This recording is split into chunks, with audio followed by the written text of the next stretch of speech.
હવે આપણે chapter number 2ના થોડાક MCQ જોશું. બરાબર. Heating and welding. તો પહેલો MCQ છે, in electrical resistance welding material should have. કે ઇલેક્ટ્રિકલ રેઝિસ્ટન્સનું વેલ્ડિંગ મટીરિયલ કેવું હોવું જોઈએ. પહેલું છે હાયર ઇલેક્ટ્રિકલ કન્ડક્ટિવિટી, એટલે વિદ્યુતનો વધારે સુવાહક. પછી થર્મલ કન્ડક્ટિવિટી, વધારે ટેમ્પરેચરનું વહન કરી શકીએ.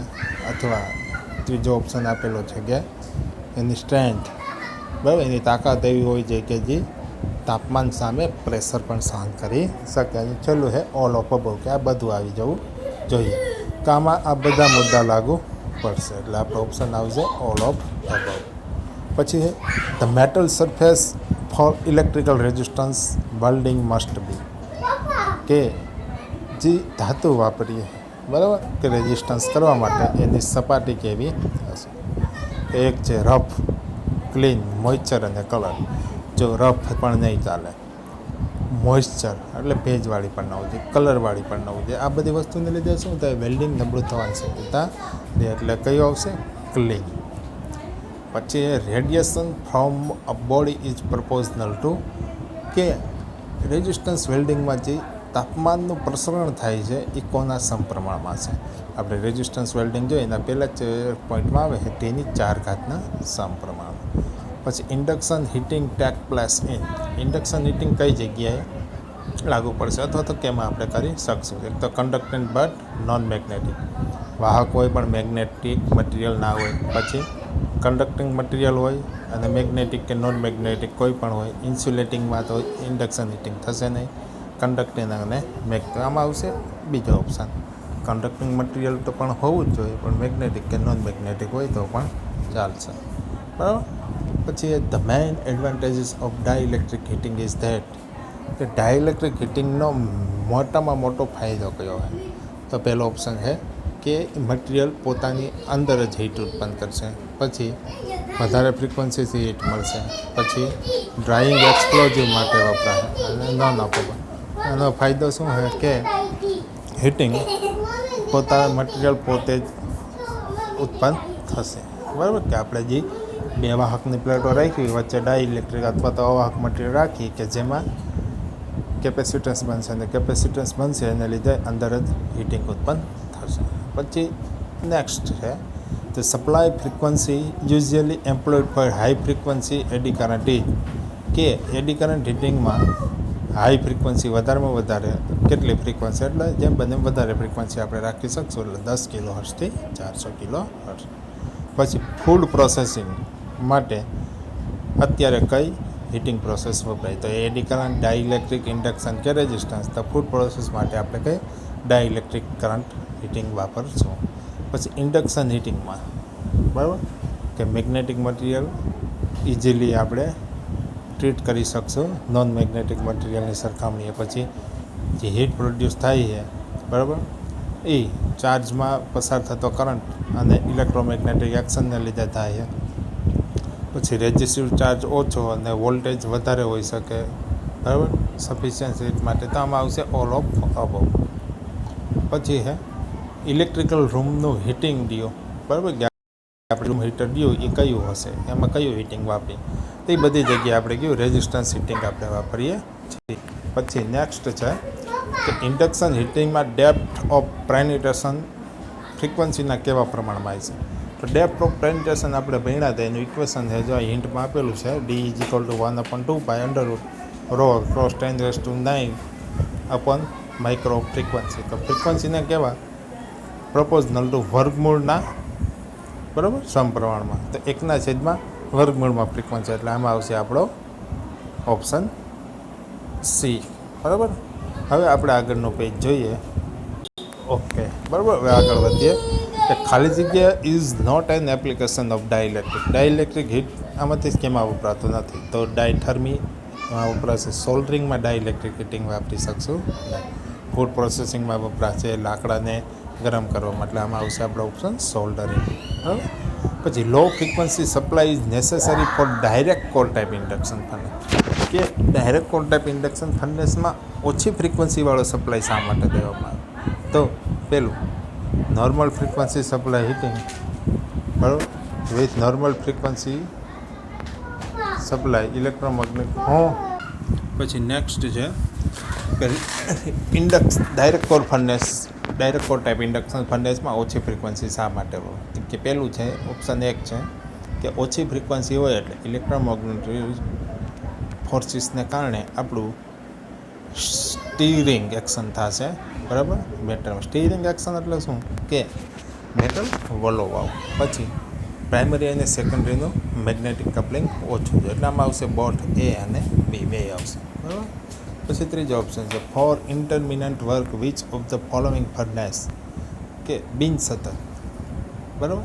કે એક ધારું ચાલુ ના રાખવું તો એવી જગ્યાએ કઈ તો કોલલેસ કે ઇનડાયરેક્ટ, બરાબર? તો એમાં આવશે આપણે ઇનડાયરેક્ટ આર્ક ફર્નેસ, બરાબર? એટલે આમાં આવશે આપણે બી કોલલેસ નહીં વપરાય. પછી dielectric loss in directly is, direct loss in a dielectric is પ્રપોઝનલ. તો ડાઇલેક્ટ્રિક એટલે મોસ્ટ ઓફ કેપેસિટર વાળી, કે એમાં લોસ કોના સમપ્રમાણમાં હશે, બરાબર? એટલે આપ્યું વોલ્ટેજ, પછી વોલ્ટેજનો વર્ગ, પછી વોલ્ટેજનું સ્ક્વેર રૂટ. એટલે આપણે ઇક્વેશન જોઈ હતી P બરાબર VI વાળી, બરાબર? જો આ રહી, એટલે કોનામાં છે વોલ્ટેજ સ્ક્વેરના સમપ્રમાણ, એટલે સ્ક્વેર ઓફ વોલ્ટેજ. પછી જે power factor will be leading in case, કે કેમાં લીડિંગ પાવર ફેક્ટર હશે? ઇન્ડક્શન, રેઝિસ્ટન્સ, ડાઇલેક્ટ્રિક કે ઇલેક્ટ્રિક. રેઝિસ્ટન્સ વેલ્ડિંગમાં તો હશે નહીં, બરાબર? પછી ઇન્ડક્શન હીટિંગમાં શું હોય છે કે લેગિંગ હશે, બરાબર? ઇન્ડક્ટર હશે. ડાઇલેક્ટ્રિકમાં શું આવે? કેપેસિટર, એટલે એમાં આવશે લીડિંગ, બરાબર?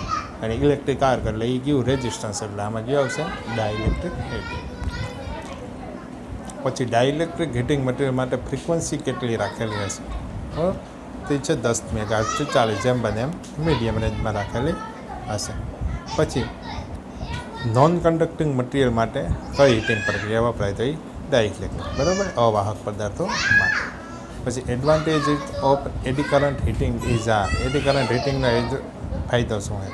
તો એનો ફાયદો એ છે કે જે એરિયામાં આપણે હીટ આપ્યું એટલા એરિયાને આપણે વ્યવસ્થિત હીટ આપીએ. તો પેલું ટેમ્પરેચર કંટ્રોલ છે, સારું છે, એટલે ઓછી ગરમીનો વ્યસ્ત વ્યય થાય છે. પછી heat can be made to penetrate into metal surface to any depth.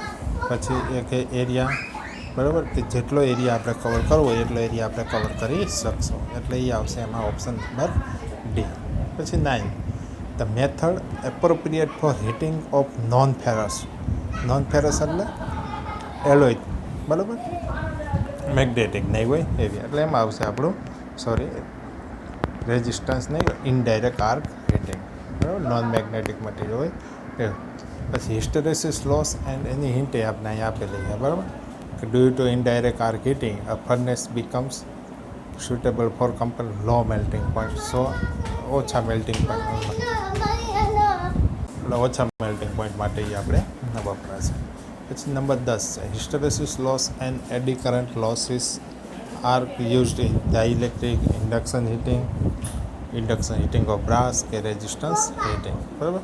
Hysteresis loss અને એ ક્યાં વપરાશે? Ferromagnetic material. ફેરોમેગ્નેટિક મટીરિયલ એટલે કેવું? હિસ્ટેરેસિસ લોસ અને એડી કરંટ લોસ શેમાં થાય છે? Ferromagnetic material. એટલે એના માટે આપણે કેવું વાપરશું? ઇન્ડક્શન હીટિંગ ઓફ સ્ટીલ, બરાબર? એ સ્ટીલ જેવી ફેરોમેગ્નેટિક મટીરિયલ હોય એટલે એમાં એનો યુઝ કરી શકશું. પછી નેક્સ્ટ છે for arc furnace low voltage high current power supply is needed because arc ફર્નેસમાં ઓછો વોલ્ટેજ અને વધારે કરંટ. કેમ કે શા માટે વાપરે? કે life of proof refractory is increase. પછી maximum secondary voltage is limited to 275 volt, બરાબર? પછી વધારે કરંટ પ્રોડ્યુસ થાય એટલે વધારે હીટિંગ મળે, એટલામાં આવશે આપણું ઓલ ઓફ અબાવ, બરાબર? ડાઇલેક્ટ્રિક હીટિંગમાં નોર્મલ કેટલા વોલ્ટેજ વપરાય? તો ડાઇલેક્ટ્રિક નોર્મલી એટલે ઓછામાં ઓછા તો કેટલા? 3 કિલો વોલ્ટ કોમનલી યુઝ થાય છે, એટલે 3 કિલો વોટ, બરાબર? 600 વોલ્ટથી 3 કિલો વોટ એટલે કેટલા આવશે? 1.5 K. It's the simplest and most common use method હોય ટેમ્પરેચર કંટ્રોલ. તાપમાનના કંટ્રોલ માટે વધારેમાં વધારે કઈ કંટ્રોલિંગ મેથડ વપરાય? કે સર્કિટના કનેક્શન ચેન્જ કરવા, પછી હીટિંગ એલિમેન્ટ ચેન્જ કરવા, ટ્રાન્સફોર્મ ટેપિંગ કે યુઝિંગ સિરીઝ કે જે આપણે હીટિંગ એલિમેન્ટ કહીએ અને સિરીઝ કે પેરેલલમાં તો વધારે આપણે કઈ વાપરી શકશું કે સિરીઝ કે કનેક્શન બરાબર, સ્ટાર કે ડેલ્ટા કે એ ફેરફાર કરીને બરાબર.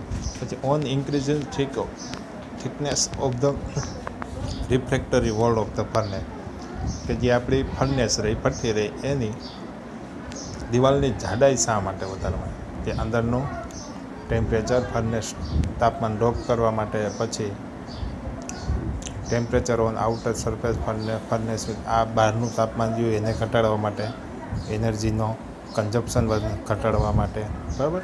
પછી heat loss through furnace wall will increase એટલે શા માટે વધારે તો જો temperature gradient across the wall of thickness, so if the thickness increase the temperature on આઉટવર્ડ્સ decrease કે બહારનું તાપમાન ઘટે નકર શું થાય, બહારનું તાપમાન એ વધે તો શું થાય કે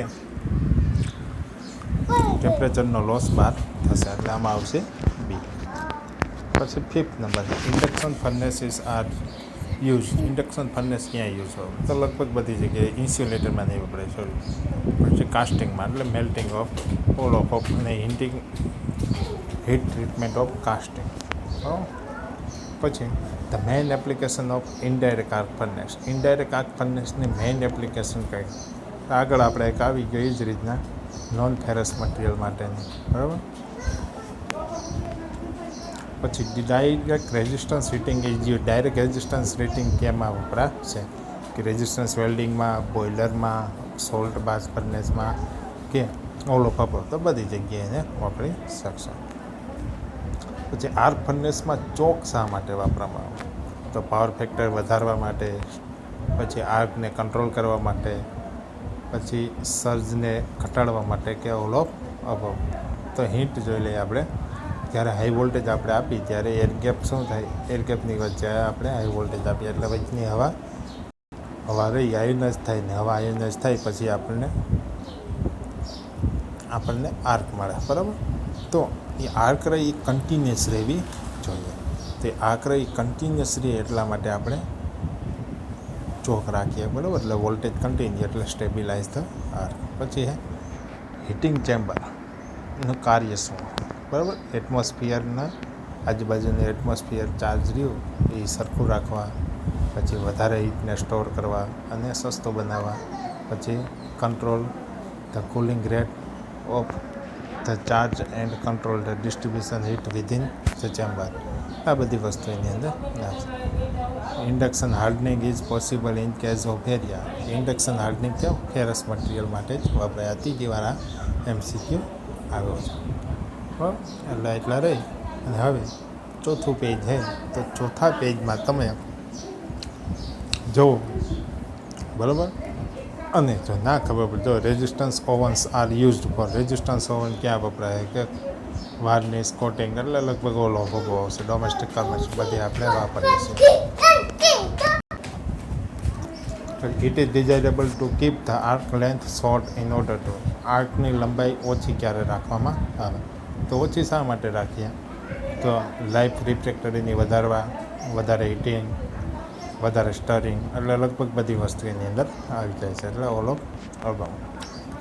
પછી આર્ક ફર્નેસમાં એનર્જી લોસીસ કઈ જગ્યાએ બરાબર ઇન ધ ફર્નેસ તો ઓછા લોસ વોટર કુલિંગને લીધે, દિવાલને લીધે કે વધારે ગેસના લીધે એટલે બધી વસ્તુ આવી શકે.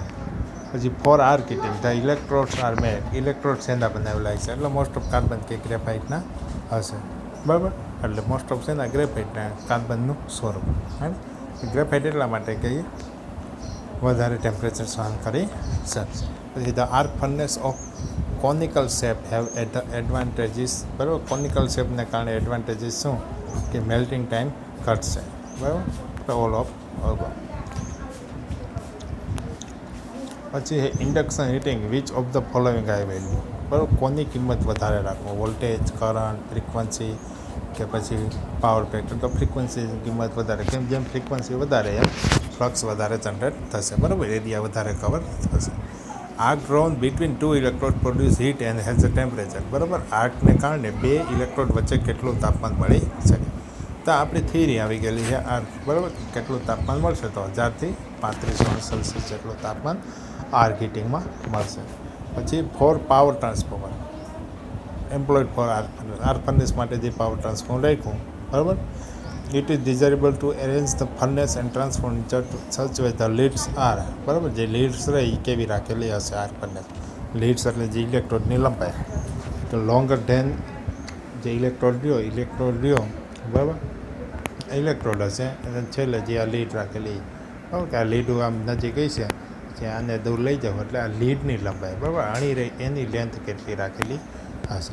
તો longer than length and place closer, પછી shorter in length and place close together. બરાબર, પહેલાંમાં લંબાઈ વધારે અને નજીક, પછી આમાં લંબાઈ ટૂંકી અને એકબીજાની નજીક, પછી આમાં લંબાઈ ઓછી અને ડિસ્ટન્સ એ વધારે, તો પણ ડિસ્ટન્સ વધારે રાખી શકીએ નહીં. એટલે આમાં આવશે આપણો બી. બરાબર, લીડની લંબાઈ ઓછી અને ડિસ્ટન્સ જેમ બને એમ કેવું હોવું જોઈએ નથી.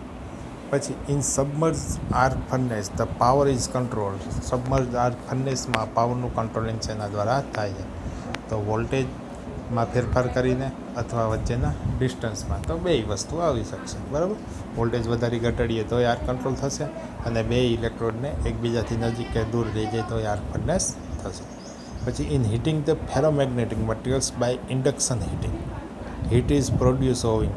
બરાબર, ફેરોમેગ્નેટિક મટીરિયલમાં હીટ કઈ રીતના પ્રોડ્યુસ થશે કોના લીધે, તો હિસ્ટેરેસિસ લોસને લીધે. બરાબર, hysteresis loss occurring below Curie temperature. બરાબર, પછી hysteresis loss as well as eddy current loss ચાર્જમાં આવે પછી અથવા તો ઇન્ડ્યુસ કરંટ લે. તો એની ઓફ ખબર નહીં પણ એમાં કયું આવશે હવે આ ખોદે ચડાવ્યું. હિસ્ટેરેસિસ લોસ અને એડી કરંટ લોસ બે ફેરોમેગ્નેટિક મટીરિયલમાં થાય એટલે બેયના લીધે આવશે. કયો હિસ્ટેરેસિસ લોસ બી ઓપ્શન આવશે. બરાબર, આનો આ જ મટીરિયલ અથવા તો ફેરોમેગ્નેટિકવાળો ચોથો છે એક ટાઈપનો. બરાબર, એટલે આઈએમપી પણ કહી શકીએ. બરાબર, એટલા આપણા એમસીક્યુ છે હીટિંગ એન્ડ વેલ્ડિંગના. અને બીજા એમસીક્યુ પણ તમારે જોવા હોય બીજા ટોપિકના તો પણ આપણે ઇલેક્ટ્રિકલ ફોર યોર સાઇટ અથવા ઓલ એક્ઝામ રિવ્યૂ. બરાબર, આવી ઘણી બધી એક્ઝામ વેદા છે એ બધી સાઇટમાંથી તમે એમસીક્યુની તૈયારી કરી શકશો.